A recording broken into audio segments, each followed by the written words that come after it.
Hi everyone. Well, here's a few more tests for the Brisbane Recycling Art Competition. You can see here a couple of tiny little rolled beads. This one here has been made out of the magnetic tape out of a cassette, and this one here is from a video.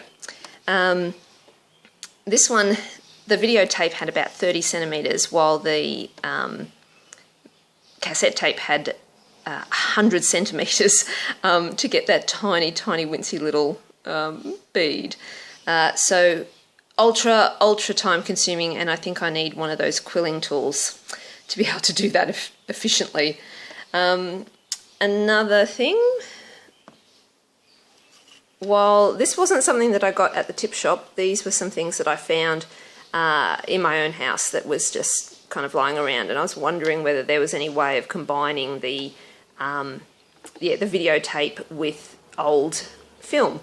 So this was of an old Ranger Guide thing that I was attending, and I've got two different kind of links here. So the one on this end, you can see I've just done the jump rings end to end and it creates a tear shape, whereas on this one I've kind of like overlap them so that it becomes more circular, but you end up with this little tail. So trying to figure out a better way of joining those, so because I like the circle better, but I just need to somehow get it flat.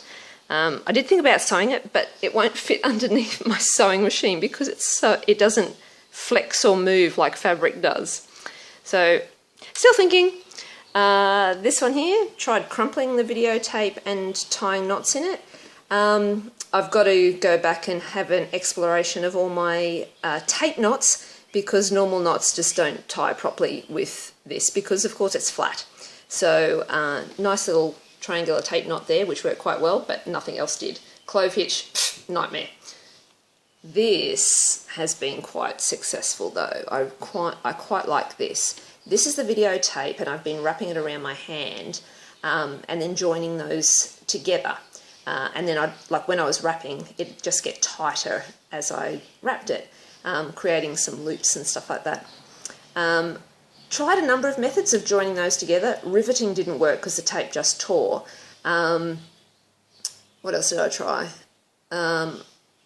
Anything that pierced it didn't work because of the tape tying. So things like a brad or a split pin, that didn't work. So if you can see in there, the good old humble stapler ended up being the best solution. So yeah, that could be something quite interesting. And then finally, over here, I've got a whole bunch of like fringing.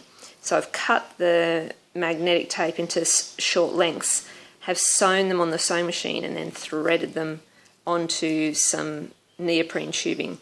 So again, a possibility of something that could look quite effective. You can see on this one, my Stampin' Up cutter has come into play, making this nice little kind of zigzag edge, whereas the others have all just been cut very quickly with a pair of scissors just to make it quick. Alrighty, well, thanks a lot, and hopefully you'll be seeing finished products at the competition in a couple of months. Alright, thanks a lot. Bye.